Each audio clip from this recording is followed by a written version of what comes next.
Who is using GIS? Who uses GIS? Corner you. And remote sensing? What about photogrammetry?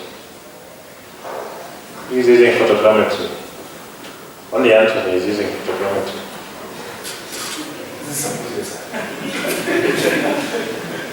So, I have a task to be able to explain what is photogrammetry. Photogrammetry is a beautiful subject. That's all I can say about photogrammetry. And for those who studied photogrammetry from the years before, they didn't like it so much because it has a lot of calculations, a lot of mathematics, and sometimes you have to see things in stereo, and maybe your eyes are not designed to see things in stereo, so you're having challenges here and there. But without photogrammetry, we would not be able to have maps. That's why I'm saying that photogrammetry is a beautiful subject. And over the years, the technology has changed and changed and changed, and has made photogrammetry to be very simple and simplified. Instead of using those big machines to be able to produce maps, we now have digital photogrammetric workstations. So you just need a computer, a powerful workstation. They require a graphics card. They require 3D glasses. You've watched 3D movie? Anybody who has watched 3D movie? So when you're doing 3D movie, you're actually trying to practice photogrammetry. Because in photogrammetry, we see things not in 2 dimensions, but in 3 dimensions. And that's how maps are actually produced, because then you can be able to see the object in its entire perspective. We are saying that we are having challenges in the world, especially when we look at the geospatial sector. We have increasing data volumes. There's a lot of data that is being produced. Initially, we used to say data is a problem, but now data is not a problem. There's so much of it. The issue is, how do you manage this data? How do you capture the important information? How do you make sense of the changing world? The world is always changing. It's like the wind. The wind is always blowing, right? So it's always blowing things from one point to another point, and you keep wondering, yesterday there was wind, how comes again today there was wind? So that's continuous change. And that is what is important. Yes, we are saying that we have increasing data volumes. We are saying that we need to capture important information. But more importantly, we need to make sense of the changing world. And the products that we are talking to you about are actually helping you to be able to make sense out of the data. So, to meet these geospatial challenges, large volumes of data must be collected, processed, and analyzed. And they need to be understood to be able to make informed decisions supported by facts. So if you look at that slide, that is entirely what we always do. We are collecting, we are processing, we are analyzing, we are trying to understand.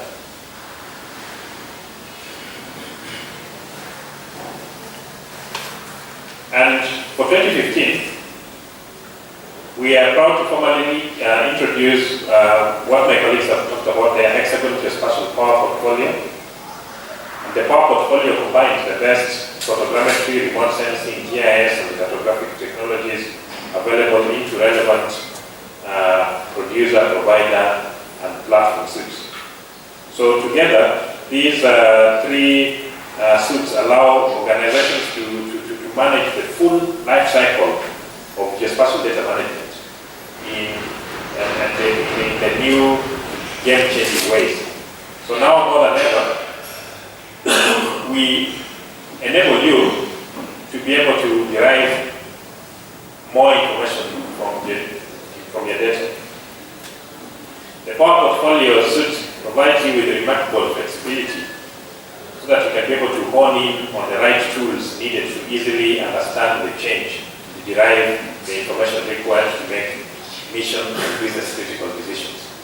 And that's why you are seeing there the analogy of a wind, right? That the constant, when you're talking about geospatial technology, is change. That fact that makes that wind will continue to turn is change. It's the wind that keeps on blowing. That's what we really need to be focusing on when we're here. So the first component of the power portfolio is our producer suite. And Betsy has just been talking about Edus Imagine. And we are saying that this producer suite will enable you to easily take advantage of the content from a variety of rich, app-based data sources. So with this, it empowers you to be able to collect, process, analyze, and understand raw geospatial data, and ultimately deliver usable information. And our solutions, of course, include the desktop-based GIS platforms, remote sensing, and photogrammetry offerings. And our focus here is, of course, photogrammetry. You see here, you have Edus Imagine, GeoMedia, and Image Station. You don't see Imagine photogrammetry. Imagine photogrammetry is actually sitting inside Edus Imagine. This is more historical, and I need to explain it. That I said before that Edus Imagine, or Edus was a company that started in 1978. Up to 2001, it was acquired by Leica. And Leica had a product for photogrammetry applications. So they call it Leica Photogrammetry Suite. Now, in 2011, Hexagon acquired Intergraph. And Intergraph had these two products, GeoMedia and Image Station. So Image Station for photogrammetry and GeoMedia for GIS. So now, with the organization of the Intergraph and Hexagon into the Hexagon Geospatial, we have now just narrowed down to 3 product lines. So Edus Imagine with Imagine photogrammetry inside, GeoMedia, and Image Station. So Image Station is another photogrammetric application, but we're not going to focus on that for this particular event. So what is Imagine photogrammetry? Imagine photogrammetry is a powerful authoring platform that enables you to turn your geospatial data into actionable information. So this is a proven leader in photogrammetry, so analysis, and with it you can be able to process radar and even point clouds. Who knows about point clouds? Who has heard about point clouds? Point clouds? Right? So everyone, if you go to conferences in Europe, in the US, everybody's talking about point clouds. So now you've heard about point clouds. So if you go to Europe for a conference and people are talking about point clouds, at least you can contribute intelligently. Right? At least if they ask you, you can even spell out point clouds. But what is this point cloud? It's coming from LiDAR. LiDAR data. You've heard about LiDAR? Light detection and ranging. Right? So with LiDAR, you're able to sweep and you're able to collect billions of points. These billions of points are what we're referring to as point cloud. And, you know, if you look at a map, you see a topographic map. How is height? How do you represent height at all? Yes, you use contours. That's one way. Another way, spot heights. So good. So you use contours or you use spot heights. Now these spot heights could be what we are referring to as the point cloud.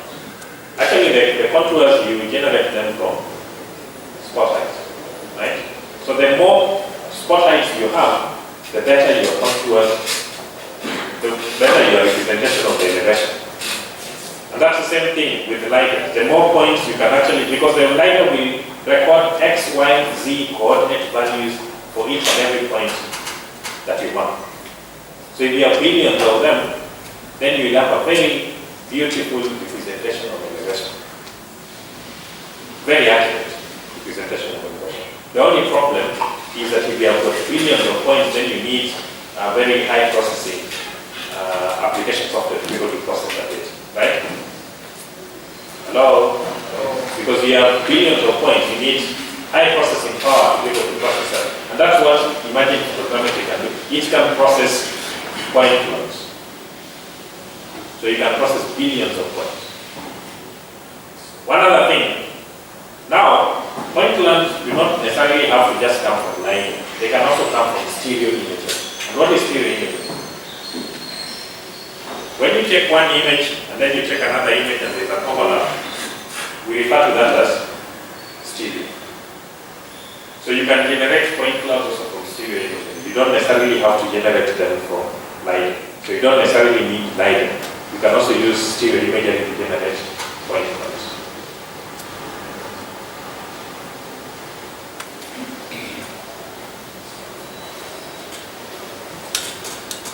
So with imaging photogrammetry, what we have, we are providing you with the imaging advantage, ADAS imaging advantage, LPS core and LPS stereo.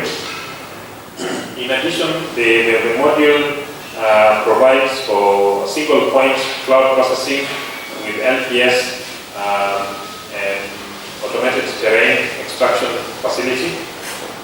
We also support a number of photogrammetric workflows.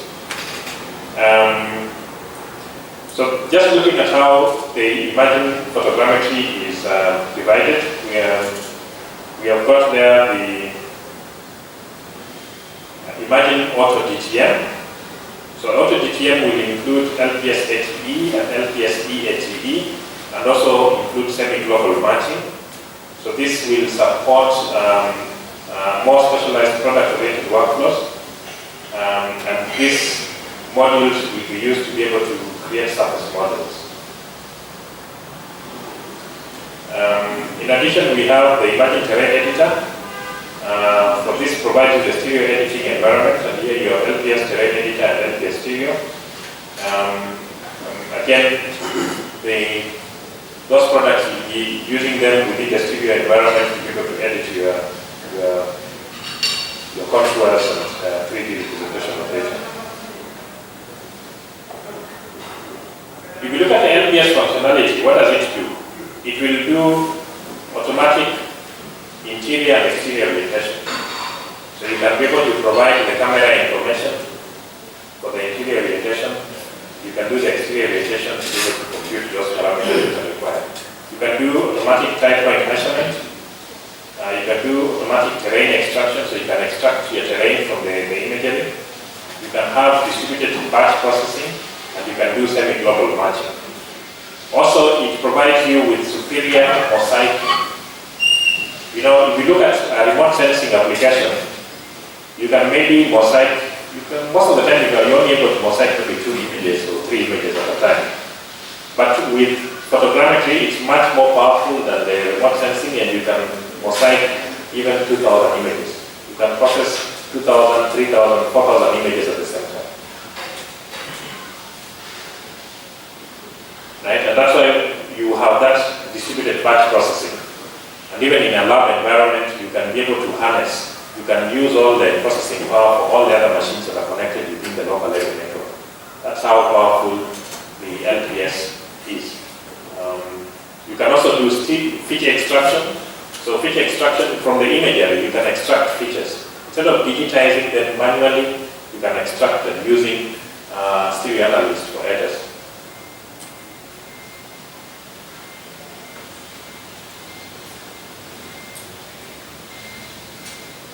And then with imaging photogrammetry, you can do stereo point measurement. So you can collect and edit, type, and control points in multiple or simultaneous windows, of course in stereo. You can do automatic terrain extraction, so you can generate the digital terrain model or digital elevation models directly from the stereo imagery. And when you visualize into your data, sometimes there are errors. You know, contours are not allowed to pass through buildings. I don't know whether you knew that. You've seen a map, and you have drawn contours and the contours are passing through buildings. It's not allowed. That's wrong.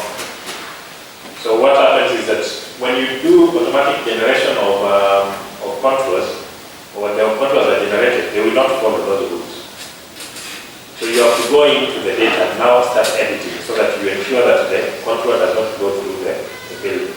So you need to do terrain editing and so on and so forth, and that's why you have the Imagine Terrain Editor, which provides you with the tools to be able to enhance the quality of your model.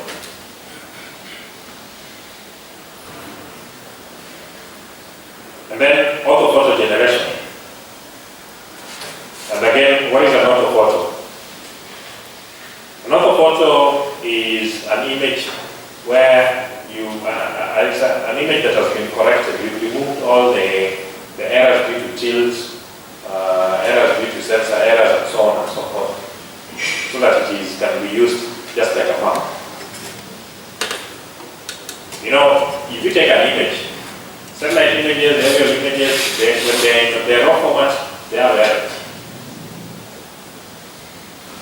And that's why sometimes when you just digitize directly satellite images or aerial photographs without generating the orthophotos and so on and so forth, you find that sometimes the data does not really fit. It's because the images have errors, and the process of correcting these errors ensures that you have what's called an orthophoto. So in this case now you can do your tracing and so on and so forth. So generally, because maybe if you're doing GIS work, the errors or the accuracies or the scales, the scales are smaller, you are not maybe so much concerned about it, but direct digitization of images is not really correct. The images that you really need to be digitizing are ortho photos, where the errors have been removed. And that's what I was saying. If you look at the typical map making process, the topographic map, they have to follow this. They have to first generate the orthophoto. Once they generate the orthophoto is when now they can do their feature extractions, they can do their line tracing and so on and so forth. So that's why the topo maps will then be accurate. So you have there the 3D analyst for headers that also facilitates or allows that to be done. And what are the benefits of Imagine Photogrammetry? One, it supports a wide variety of sensors. You can deal with aerial, space, and terrestrial sensors. It has got fast imaging processing. You have automated algorithms and seamless workflows and tools. You have more reliable measurements, more accurate systems. You have data interoperability, and you have got an integrated and complete platform. So it's a more or less cost-effective solution. So let's look at some of the application areas so that you can bring this into context. For real estate development, in terms of integration of 3D geospatial city models into the urban development process, you know, when we're talking about maps now, we are not just talking about the 2D maps, but we have moved from the 2D maps to 3D maps. And if you sit in tomorrow, we shall be telling you that the technology is even moving away from those static maps, because the 2D maps or 3D maps are still static, to what we are now going to be calling smart maps.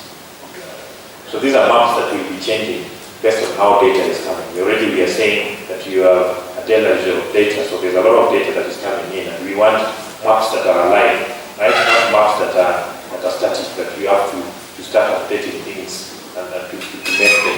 That's where the technology is going. Smart applications, smart maps. Environmental monitoring. Again, you need this to be able to look at things like erosion and even things like pollution or disaster risks or land use changes. Again, photogrammetry plays an important role here. Things like mapping, we've just been talking about topographic maps and so on. So these maps are produced through a photogrammetric process.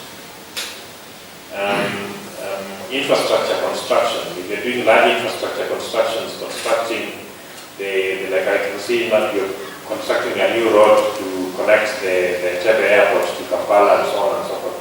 Such large infrastructure projects require that you do aerial photography and you produce proper infrastructure maps. Again, photogrammetry plays a leading role in that. We've also got the hydrological survey. Again, with the DTM, the digital terrain model will provide you with information on the hydrographic network of the site, which you can then be able to make some intelligent decisions. Mining, so to be able to do things like volumetric calculations, estimating deposits, doing hazard monitoring, change detection and mapping and so on and so forth. This can also be facilitated through photogrammetric processes. And land use planning and zoning. Again, we find applications of photogrammetry in those particular areas. So if you look at the summaries in terms of what we can be able to do with the photogrammetric applications, in terms of legal applications, in terms of insurance, in terms of emergency response, in terms of population estimation, we find possible applications of this beautiful technology.